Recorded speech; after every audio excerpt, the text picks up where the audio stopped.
জুলাই সনদ পূর্ণাঙ্গভাবে বাস্তবায়ন করতে হবে, জুলাই সনদের আইনি ভিত্তি প্রদান করতে হবে। জুলাই সনদের আইনি ভিত্তি প্রদানের জন্য সেই গণভোটের ঘোষণা দেওয়া হয়েছে, সেই গণভোটের প্রতিশ্রুতি ব্যক্ত করা হয়েছে, বাংলাদেশের জাতীয় নির্বাচনের আগে জুলাই সনদের গণভোট বাস্তবায়ন করতে হবে।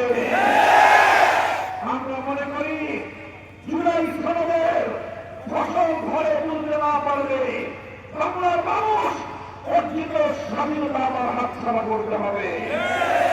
আমরা 1971 সালের মহান মুক্তিযুদ্ধের মধ্য দিয়ে বাংলার মানুষ যে স্বাধীনতা অর্জন করেছিল, সেই স্বাধীনতা অর্জিত হওয়ার কিছুদিনের মধ্যেই 1972 সালের ভারতীয় আধিপত্যবাদী সংবিধান রচনার মধ্য দিয়ে পাকশালী আওয়ামী লীগের ফ্যাসিবাদী সংবিধান তৈরির মধ্য দিয়ে 71-এর মহান মুক্তিযুদ্ধের চেতনাকে মেলাটিতে হত্যা করা হয়েছে।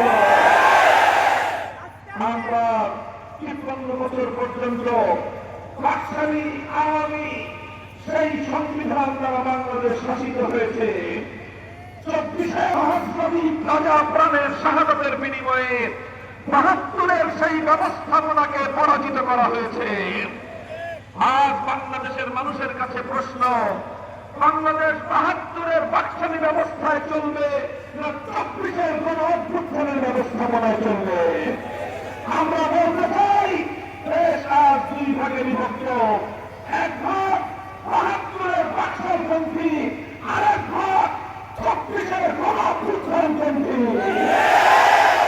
গণভোট হবে, সেই গণভোটে আমি জানতে চাই আপনারা জুলাই সনদের পক্ষে, আপনারা জুলাই গণ অভ্যুত্থানের পক্ষে না ভোট দেওয়ার জন্য প্রস্তুত থাকবেন।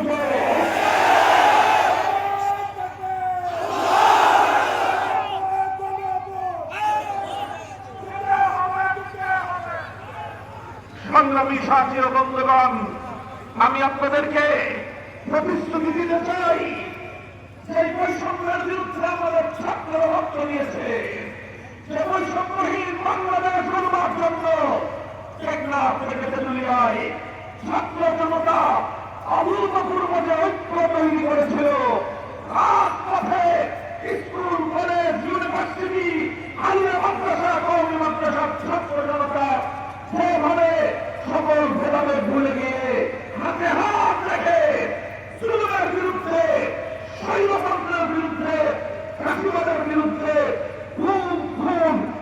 বাংলাদেশে জুলাই বিপ্লবের চেতনাকে বাস্তবায়ন করবো ইনশাআল্লাহ।